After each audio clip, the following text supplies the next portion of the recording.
and happy to host this webinar today on the most exciting topic of death and taxes. It's definitely taxation on death is definitely something that we get probably the most questions about. And so I hope today we can give you an overview and a bit more of an understanding of taxation on death. And here, just a little bit about me, of course. I have been helping families with estate planning and settlement for many years. And my goal is always, as is ClearEstate's goal, to help make things simple and approachable and offer practical guidance. In case those attending don't know that much about ClearEstate, essentially we're a one-stop shop for all things estate planning and estate settlement. We've developed a platform, essentially technology, to help make the processes super efficient and help move people through the processes in a way that empowers you to actually understand things and make decisions confidently. In terms of what you're going to learn today, like as I mentioned, really we're talking about taxation on death. I do think that this topic you can get really super granular and probably do like a separate webinar on all the different kind of tax considerations. What we're trying to do today is give you a bit of an overview and about the things that you need to think about and understand as they relate to your estate plan, and address those issues. So the first thing that I want to start with today is talking a little bit about probate. It's difficult to have any discussion around estate planning and settlement without talking about probate. And I think that it's important in the context of thinking about taxation that we actually understand what probate is, what it means, and how it impacts an estate settlement. So often you hear about avoiding probate and probate fees. Sometimes people will say, probate planning, or, you'll hear all kinds of different suggestions for that. And there's a couple of reasons why someone may want to avoid probate. One of the reasons is that it takes time to go through the process. And the other reason is that there's typically a fee associated with obtaining probate.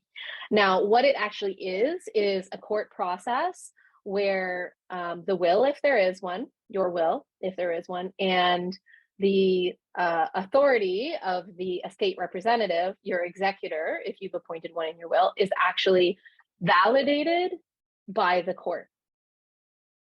The proof then that the executor receives is a certificate or a grant that the court gives after they've reviewed all the information. That documentation is what the executor can take to third parties and say, here's my proof that I'm the correct party for you to be dealing with and accepting instructions from. So the next question typically is like, okay, well, when exactly do you need it? And what does it apply to? Well, basically any third party that may be involved in your estate and has, I'll say, control over your assets. So your bank that holds your bank account or investment accounts, the land titles office that is in control of, the actual title, they are the ones who have the right to require probate before they'll accept instructions from the executor. So the question becomes, when your executor goes to deal with your estate, what are the third parties that they're going to deal with, and are they going to require probate? Okay. As I mentioned, most jurisdictions impose some type of probate fee or tax, and sometimes the terms are used interchangeably, which it's important to understand is actually separate from income tax. So I'll go into a little bit more detail on what assets are typically subject to probate, just so that we sort of understand that piece, and what's typically not subject to probate. So you can see here that we've described real estate that's held in your individual name or as tenants in common. In other words, you co-own it jointly with others and you each have your own respective interest in the property. You are able to deduct mortgages when you're applying for probate, but that's basically the only expense that you can deduct. And any bank accounts or non-registered investment accounts where these are held in your sole name, or they are joint for convenience, which is a terminology we use to refer to when maybe you've added your adult child to a bank account, but it's not with a right of survivorship. That would be considered a joint for convenience bank account, as well as personal effects and vehicles. And I say with exceptions, and I'm going to explain that in a little bit more detail in the next slide. But ultimately, if you need to transfer a vehicle and you have instruction under the will, in most cases, you can actually just go to the government agency and successfully transfer the vehicle. However, what's important to know about probate is that as soon as you have to obtain probate for any reason in the estate settlement, you actually have to declare to the probate court all of the assets of the estate. So what that means is if you need probate for a bank account and there's also a vehicle in the estate, you'll need to declare the value of the vehicle, and it would potentially be subject to probate fees. Okay. Business interests, same thing. If you own shares of a privately held corporation, you hold those in your individual name, they're typically subject to probate. And I'm going to describe an exception to that in the next slide. And any of your registered plans that don't have a named individual beneficiary, or you've named your estate as the beneficiary. Also, if there are any personal loans or promissory notes that are owed to you, that would typically be subject to probate as well. Now, sorry, apologies, my cursor is not working here. There we go. So assets that are not typically subject to probate are anything that is held jointly with right of survivorship. So real estate that's held as joint tenants, we see this quite commonly between spouses, bank accounts between spouses and or held with a right of survivorship. Same goes for investment accounts. We talk about eligible assets under a secondary will. In some jurisdictions, if you had significant assets like shares of a private company or personal effects that were extremely valuable, you could actually create a separate will to deal with those that wouldn't go through the probate process. Only the one will would go through the probate process.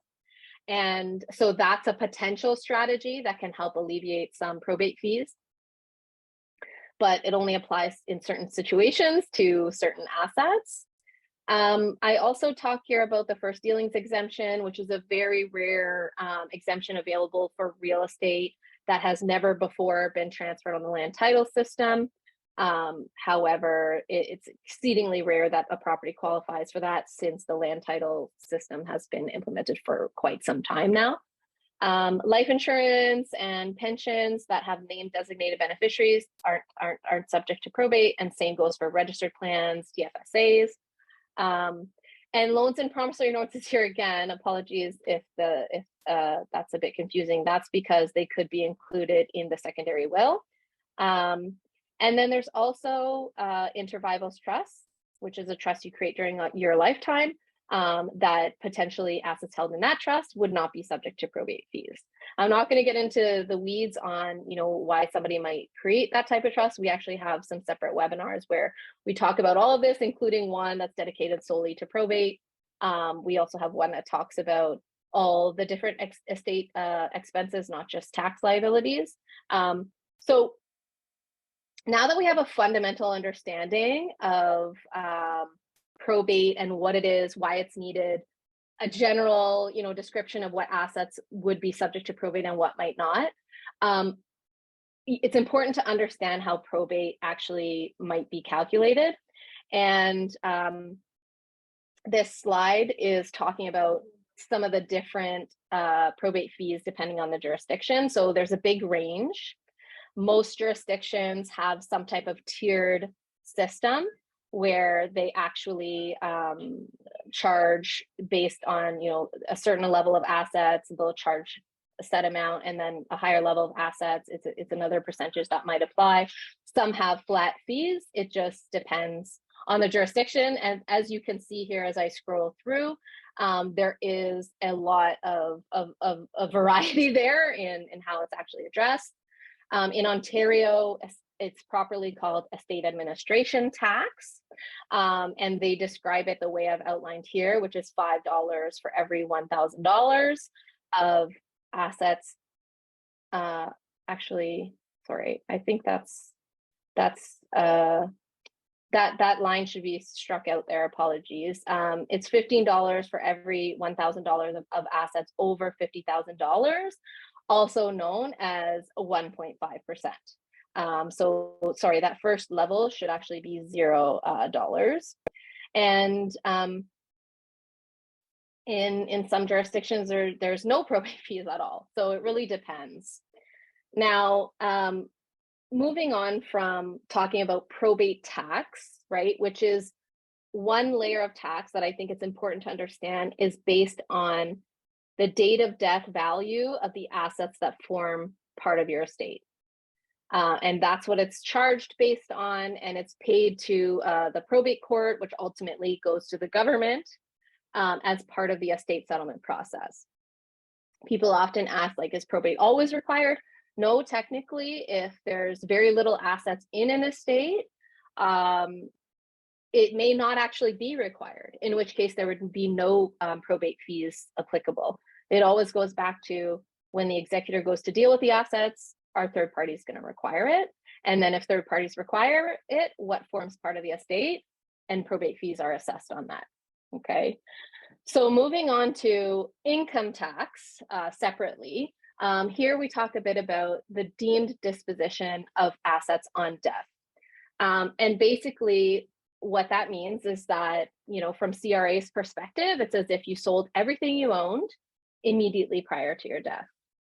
Now, what that does, of course, is potentially triggers capital gains tax if there's an increase in value between the purchase price, which is also referred to as the cost base, and the date of death value of the assets. So if you have growth there, then typically that's a capital gain. That currently the inclusion rate for capital gains is 50%. So 50% of that gain would be considered taxable income in your year of death. I'll talk a little bit about the specific tax returns in a minute.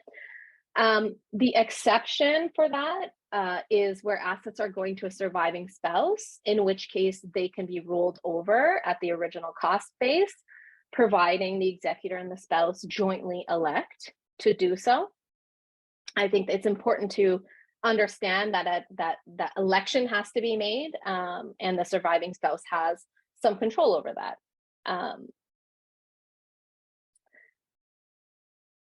Now, to talk a little bit about how we're actually reporting income at the time of your death, I wanted to share with you what tax returns might be involved. Now, it really is the responsibility of the executor of your estate to work through this and actually determine what the assess things and determine what your tax liabilities are, file the returns correctly. I would hope they would consider getting, you know, professional guidance and support with doing that. There are some considerations that are a bit different than, you know, your typical tax returns. And I described them a little bit here. So if there's any prior year tax returns that have not been filed, either because of the timing of someone's passing, or they just hadn't been filed, they were already overdue, then those would be required to be done, and any usual taxable income or events for those periods would be included in those tax returns. In your year of death, we refer to your T1 as your terminal T1. And that's for the period of January 1st until your date of death in the year of death. And it would include any of the typical tax events that would occur in income up to your date of death. And then it also includes the result of the deemed disposition of all assets on death. So if you have capital gains that are triggered as a result of that deemed disposition, and that is regardless of what actually happens with the asset, unless it's rolled over to the spouse, this would be included in this terminal T1 tax return. Sometimes it can result in a significant tax liability there. That's payable by your estate assets. Okay. Now there are a couple of optional returns that your executor would need to kind of consider if it's beneficial to do those returns, just depending on the type of income that there is to be reported. You may have a tax advantage of preparing these extra optional returns. And then you have your estate tax returns, which are for the period after date of death and for any 12-month period that continues after that. You'd have potentially interest and income earned in your estate after you pass away and before assets are distributed. So there would potentially be taxation there, and that those returns would have to be filed for that as well. Now I'm going to talk about each individual type of asset. We don't have time to cover like every possible asset, but I've tried to cover most of the ones that could be applicable, and we're going to talk about the tax implications of each asset and the probate implications as well. So for real property, your principal residence, there is a capital gains exemption available for the period of time that you ordinarily occupy a property as your principal residence, and you can only have one principal residence at a time per your family unit. That's your immediate family unit. And if you own your property and you live in it and you've lived in it the entire time that you've owned it and you haven't owned any other property during that time, it's treated as it's relatively straightforward, treated as your principal residence when you sell it or upon your passing. Even with this deemed disposition, there's going to be no resulting tax liability, right? But one thing that comes up all the time is what happens after death, and a lot of times this kind of comes as a surprise, so I thought it's important to kind of go over it. Once you pass away, the property no longer qualifies for the principal residence exemption unless the beneficiary of the property actually lives there and treats it as their principal residence. So any increase in value from date of death until when the property is actually sold or transferred, that would actually be subject to capital gains tax. And that would be payable by your estate, and the income would be declared in the T3 return that I mentioned. So it's important to understand that, because in the context of real estate, there, depending on real estate markets, property values, sometimes they can change quite quickly. So it can potentially have a big impact. Now, if the property is held in your sole name or as tenants in common, you own a respective share of the property, then probate fees would typically apply because you'd need probate in order to be able to transfer the property. Now, I mentioned here that co-ownership may affect access to principal residence exemption, because I tend to get a lot of questions, and I think we did receive a few in advance regarding co-ownership of the property with adult children. So lots of people consider doing that as a way to avoid having that asset form part of your estate upon your passing. There are implications to doing that, though, and I think it's important to note them, not just tax implications, but also risk implications to you, of course. If you co-own a property, well, let's talk about the tax implications first. If you co-own a property with someone that's not your spouse, it could be that there's a deemed disposition once you add them to the title of the property for the respective share that you've added them for, right? So there could be potentially tax implications for you. If your principal residence exemption applies, then perhaps that's not as important, but you should note that moving forward, the principal residence exemption, unless that co-owner also lives with you and it's also their principal residence, their share may not qualify for the principal residence exemption. So you've maybe created a problem that you wouldn't have, or tax that you wouldn't have otherwise been payable in your family unit. And the other thing is that when you co-own any type of property with someone, there's always risk that you've exposed that asset to creditors they may have, to obligations they may have, if there's a marital breakdown, anything like that, right? And so generally speaking, like, I think it's really important to think carefully about doing something like that, because you don't want to risk your assets, and you want to be able to use and enjoy them for your lifetime, first and foremost. Now let's talk a little bit about recreational or income properties. So any secondary property that's not considered your principal residence. So again, due to the deemed disposition on death, if there's an increase in value between your purchase price and the value as of your date of death, this triggers a capital gain, and the resulting tax liability is payable, reported on your terminal T1 and payable from your estate assets. Often we see problems arise with these types of properties when there's an expectation that you're going to transfer that property to someone, to a beneficiary, because you've triggered the gain no matter what, and the tax liability has to be paid from somewhere, and you don't have the cash you might have if you were to sell it, if you're trying to transfer it in kind. I see this very often with cottage properties, an issue that should really be thought through carefully and properly planned for. If you have done any capital improvements to the properties, you should keep the receipts, as those can be used against the capital gain. If the property is rented, rental income would be taxable as usual, and rental expenses could be used against income as it usually would. If the property is held in your sole name or as tenants in common, just as with property that's your principal residence, probate fees would typically apply, right? So if you own the property joint with a right of survivorship, typically the surviving owner just now takes over the property. But it's when it's tenants in common or in your sole name that probate fees would typically apply. So a little bit about start moving into financial accounts, which is the bulk of the type of assets that we're going to talk about today. Any bank accounts, loans, or promissory notes that are owing to you, if there is interest earned in a savings account, or if there's interest on personal loans, this is considered taxable income up to your date of death as usual, and after date of death, again, if there's further interest earned, then it would be taxable in your estate.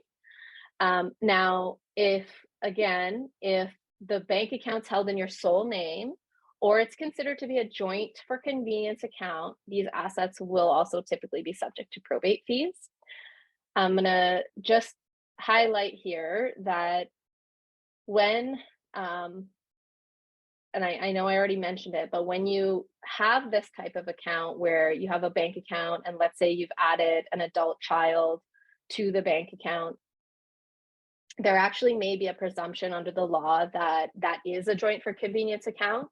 So if you intend it any other way, that should be properly and carefully documented. And not all financial institutions will ensure that that's done. So it really is up to you to ensure that it's done, that if you want there to be a right of survivorship, then that needs to be clear.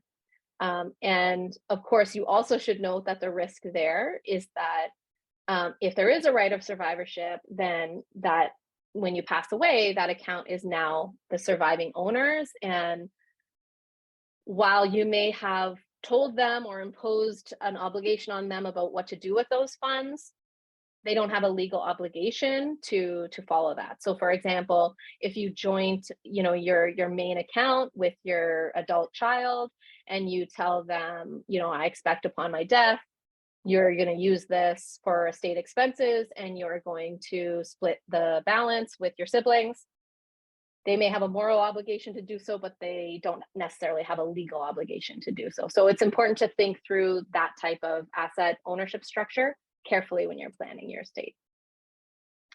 Now, non-registered investment accounts. So These types of accounts where you'd hold securities, any interest or dividends or capital gains earned or realized up to the date of death would be taxed as usual. And again, part of your terminal T1 return. And then on death, if there's any unrealized capital gains, these would be realized because of that deemed disposition, unless they're rolling over to a spouse. And the resulting tax liability would be payable by the estate. And any further income and growth would be taxable in the estate on the T3, right? So you can see a reoccurring theme here in terms of how the deemed disposition actually impacts each type of account that you have.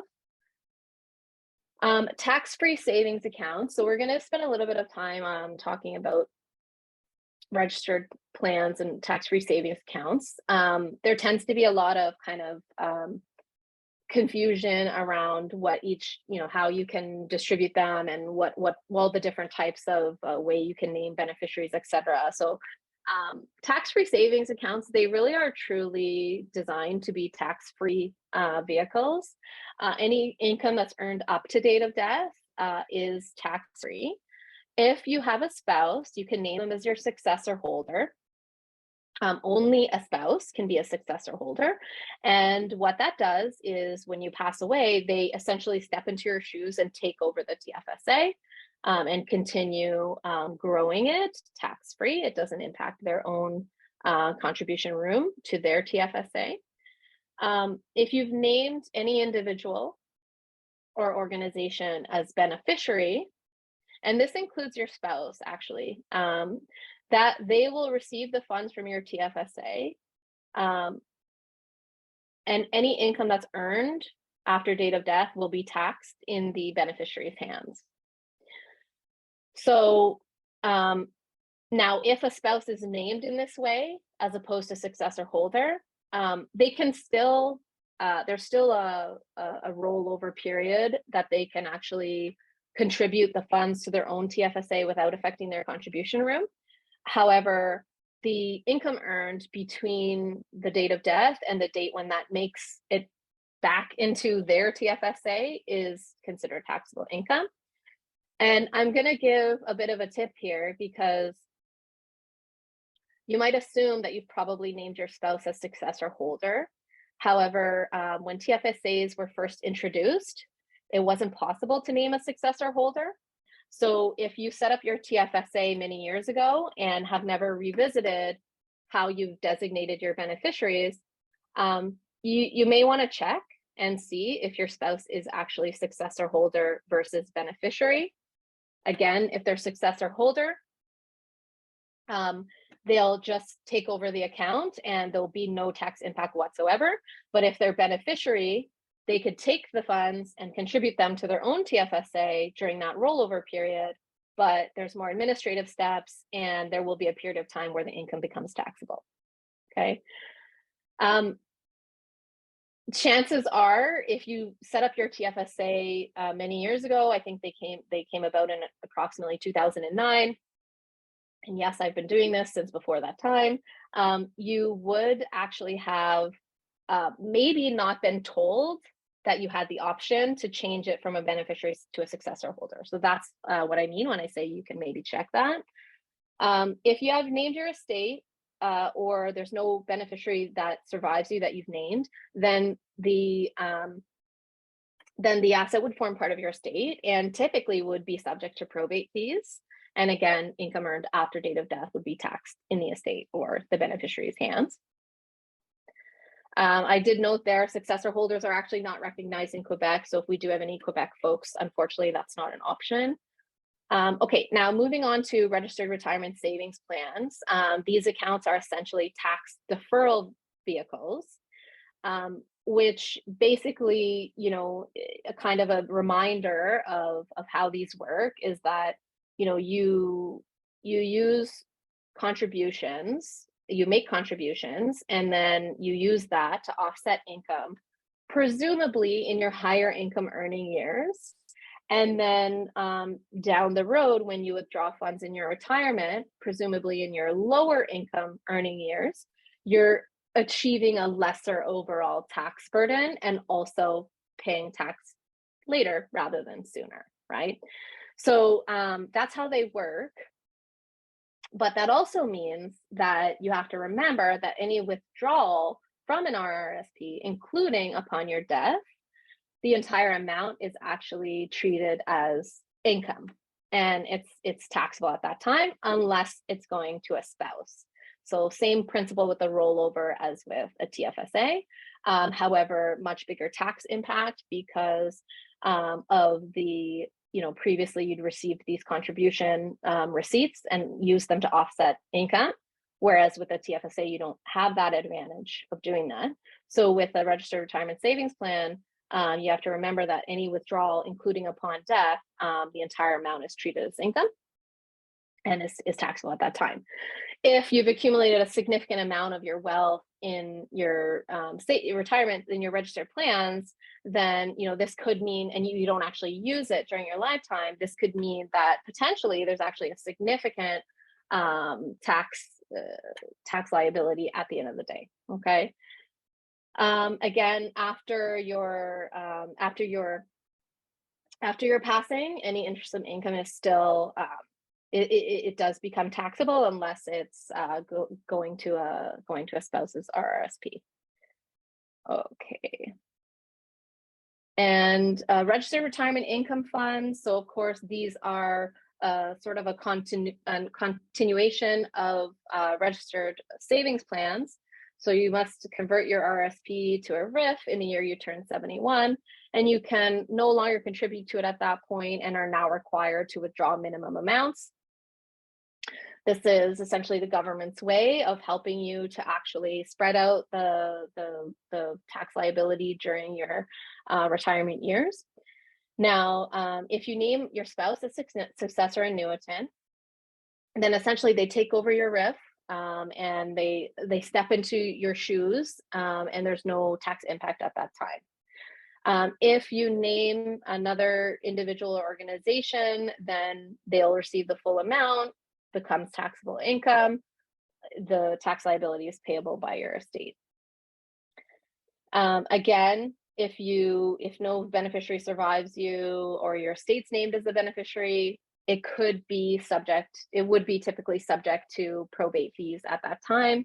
And again, you have this, your spouse has this ability to roll over the assets, regardless of how they received them, whether through your directly on the plan or through your will. They do have this ability to roll over the assets.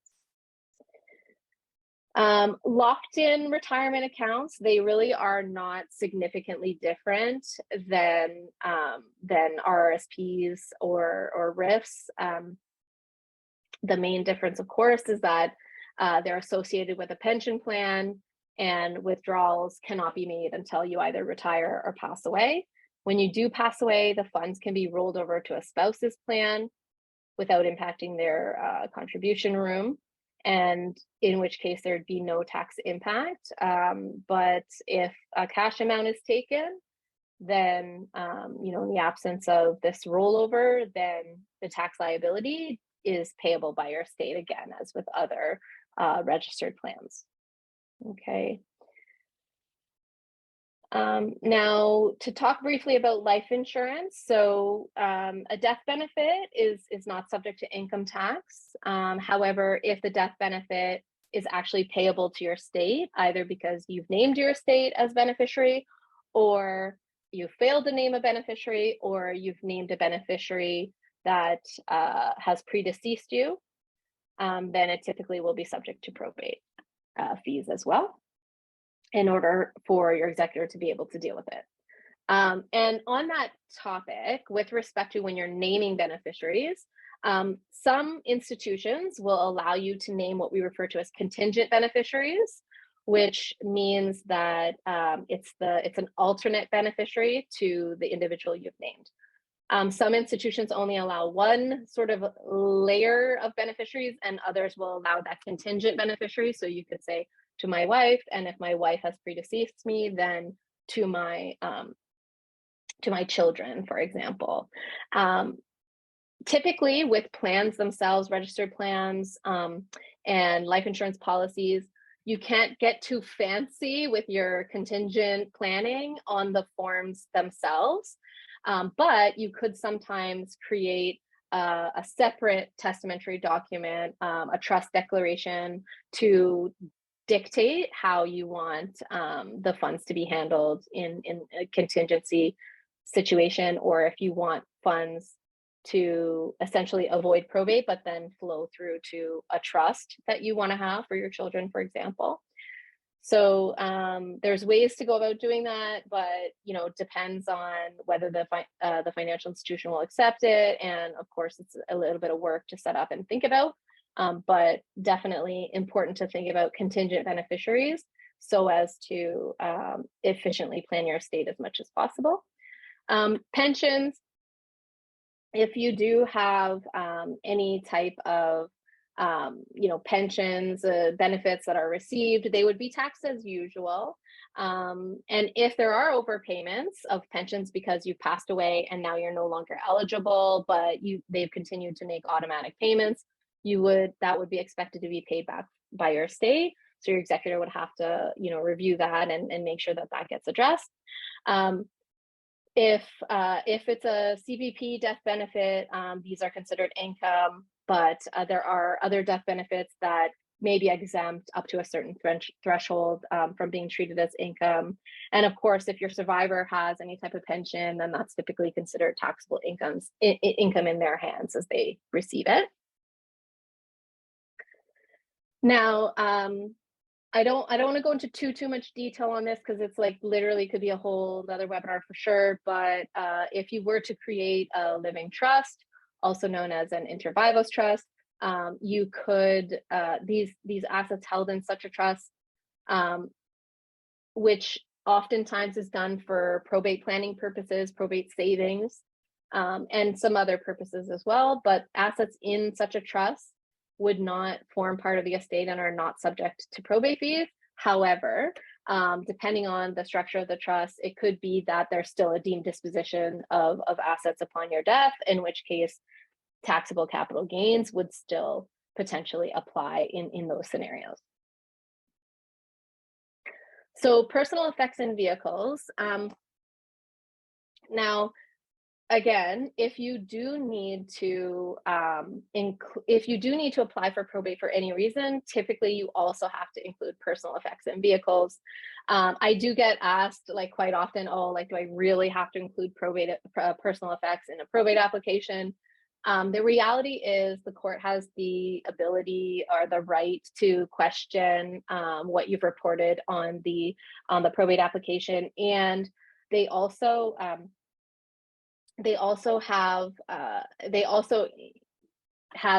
it's really there's a liability on the executor to report information correctly.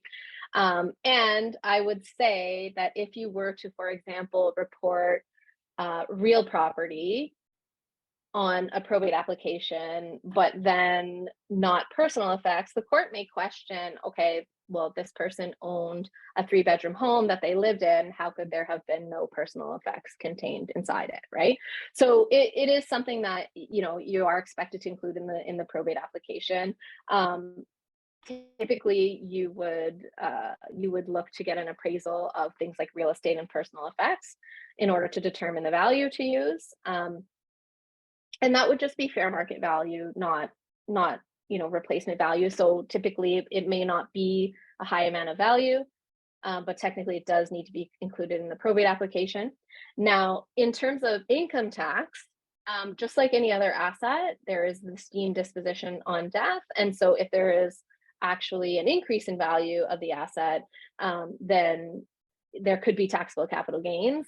Now, I realize this would really only apply to probably something highly valuable, like artwork or collectibles that have actually appreciated in value. Vehicles, they depreciate basically immediately, so typically there's not a gain associated there. But it's important to note that there could be both probate fees and taxable capital gains associated with real property. Personal effects. I'm going to talk a tiny bit about private company shares, because I do believe that if there tends to be a lot of confusion around this one. So if you do happen to own shares of a private company, perhaps you had an incorporated business, and it's maybe you've retired and now it's a holding company and you continue to hold the shares of it. It's important to know that the date of death value of the shares would be considered part of your estate. This type of share you can't co-own, right? So it's really, you may have other family members, et cetera, that have shares in your corporation. However, your shares would form part of your estate and typically be subject to probate fees unless you've implemented some type of efficient estate planning like the dual will strategy I mentioned before. It's important to note that's not applicable in all provinces, but it is something you could consider if you had significant wealth in a private company.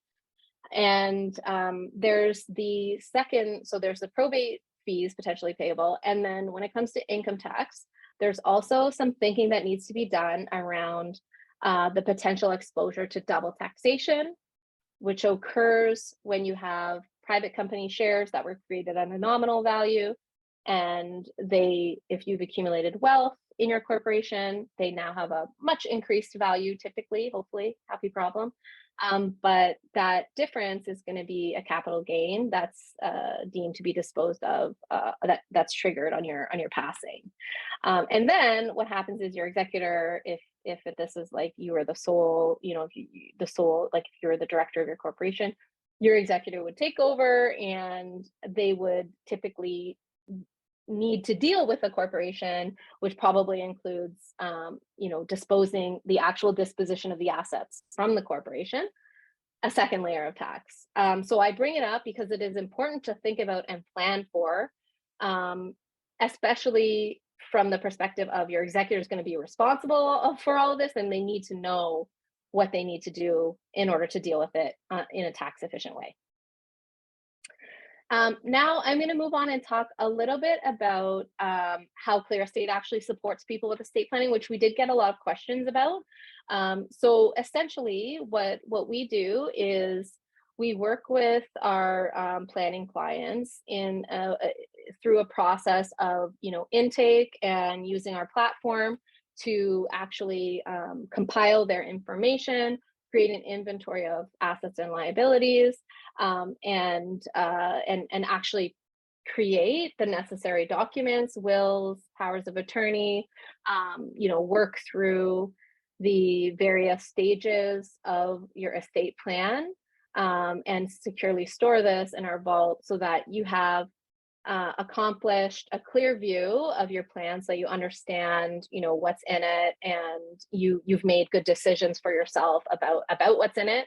And also so that when the time comes, things are actually much simpler and easier for your loved ones. So you're alleviating a significant strain on them, because it's a very difficult task to act as an executor and go through all the steps involved. And then we, of course, update your plan annually or as needed, and check in and make sure everything still makes good sense. This slide here just goes into a little bit more detail about the way we move through the process with you. In terms of estate planning, and our vault, of course, secure digital vault, that you have a unique ID that protects your information, but also provides access for your authorized loved ones when needed. Now, I do want to talk real quick about how we help people with getting their wills accomplished. We really believe so strongly that we should make sure everybody has a will, because of the unfortunate circumstances that arise when a will isn't done, and some very unexpected outcomes that occur for loved ones in those situations. So we actually have developed a free will that right now is only available in Ontario, but we're actually working to make it available in all provinces very soon. You can access this via our website. Takes a few minutes, and you can enter all your information and actually create your own legally valid will, providing you follow the correct instructions to execute it.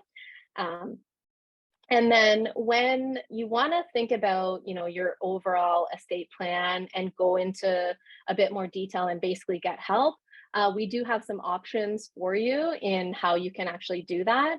So I'm going to talk, we have a few different plans, but I'm going to talk about two plans in particular today. One is our complete plan, which is essentially support through the entire estate planning process for you. And that support is not just our platform and clear steps and stages that you work through, but also an actual human subject matter expert to guide you through the process, who's going to have that support for you through the whole thing. And when you pass away, your loved ones will have what they need to kind of hopefully move forward smoothly in the estate settlement, and some initial access to our team. At that time, they could even choose to engage ClearEstate to support them with the estate settlement. But regardless of that, you've done this careful planning to make sure that your instructions are clearly laid out and they make good sense, and your loved ones are going to have what they need to carry out the instructions. That's our complete plan.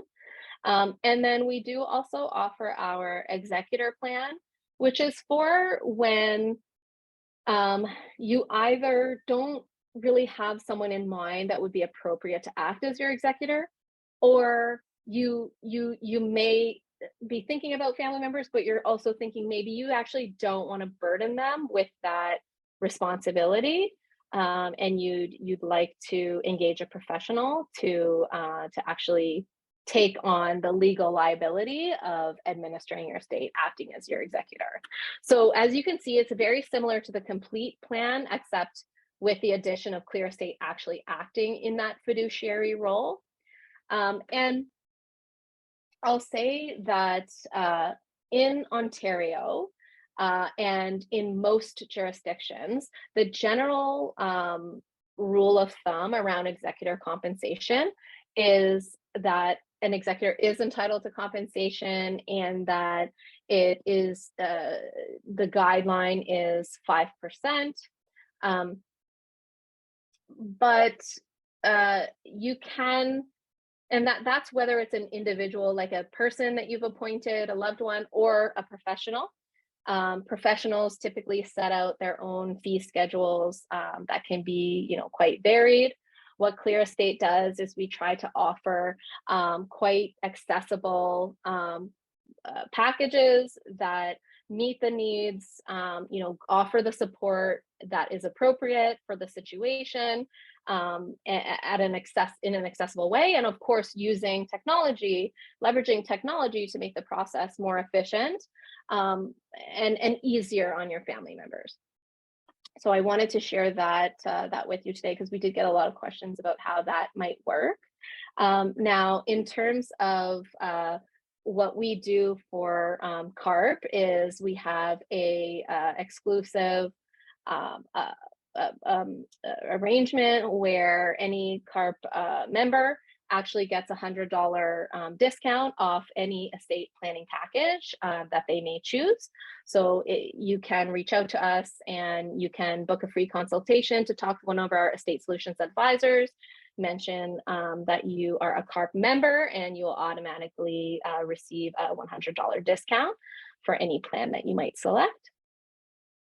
Now, I just wanted to highlight real quick key takeaways before we go on to questions. The first thing is, of course, unfortunately, dying can be very expensive. Tax liabilities on death can be significant, especially without any planning. And so it's really important, I think, that you consider getting the right help, seek expert professional guidance so that you can properly consider any efficiencies that you can create, and that your estate plan will happen as intended. And then, of course, always revisit your plan regularly as your circumstances change. Legislation may change, so at least every 3 years, preferably annually. And now I think we may have time for a couple of questions, so I'll stop there. Yes, thank you so much, Sarah. That was so informative. We do have a few questions. Number one, My bank advised me to make my executor joint on my RIF and TFSA accounts to make things easier for him, the executor, to settle things after I die. Is that a good idea? And is that even allowed? Okay, so I actually think I alluded to this in part of the presentation. It definitely is something that some people may recommend. And it does accomplish the avoidance of probate. But back to what I raised before is this really going to align moral obligations and legal obligations? That's something for you to probably, reflect on and decide. But there's risks associated with jointing accounts. So yes, it makes for some convenience, it makes for some savings, um, but it also removes the asset from your estate, which is the part that tends to get lost in translation when people are giving you all sorts of recommendations to do estate planning without looking at the complete picture, which is why it's so important that you seek professional guidance from the people who deal with this stuff every day. Moving on to the next question. What do I do if I have difficulty finding an executor? For example, someone who maybe doesn't have any close family. Yeah, great question. Great question. So, as I talked about, like you can definitely consider a professional executor. And as I mentioned, that is something that ClearEstate can do to support you. Uh, and I mean, it's definitely a conversation that's probably worth having, like with our free consultations to sort out if it makes good sense.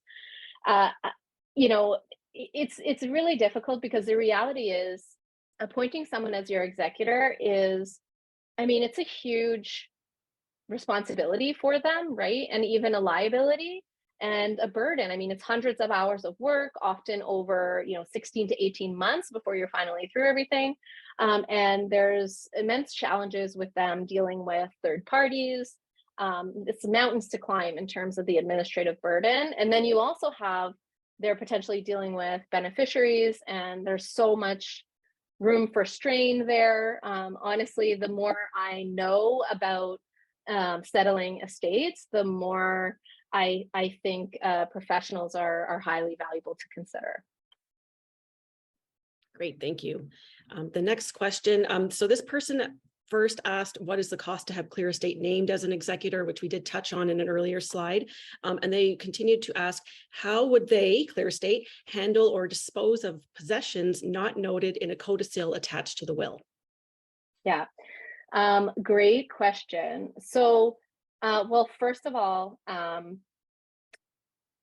during the planning process, the idea is that we obtain as much instruction as possible from you. So if there are specific instructions, they either do get put in your document, or if there aren't, because you've already dealt with some things and you don't have specific instructions with the other things, typically there would be some type of clause in your will that says that the trustee can, deal with the items as they see fit. If they are to be sold, for example, the proceeds are simply added to the balance of the estate to be distributed, as per the residue of the estate. Practically speaking, household contents are not necessarily all, have resale value. So there would probably be arrangements made to, ensure that specific gifts are dealt with, to ensure that the beneficiaries may have an opportunity to receive items that they are either supposed to receive, or they make arrangements for if they desire to receive items. And then the rest would be arrangements would be made to either sell them or remove them, donate them, etc. Just depends on the circumstances. Okay, thank you. And I think we have time for one more question. Will ClearEstate act as an executor for an estate that is less than $400,000? Great question, Carrie. Yeah, the absolutely. So when ClearEstate is acting as an executor, I would say, unlike what's typically available for professional services in the space, we don't have a minimum estate value for us to be able to deal with it. We do have a minimum fee, that would be associated. However, there's no minimum value. And in fact, our whole goal is to serve more families, in particular than trust companies or lawyers might be able to do, and actually make the services more accessible. So there's no minimum threshold for us to be able to deal with an estate.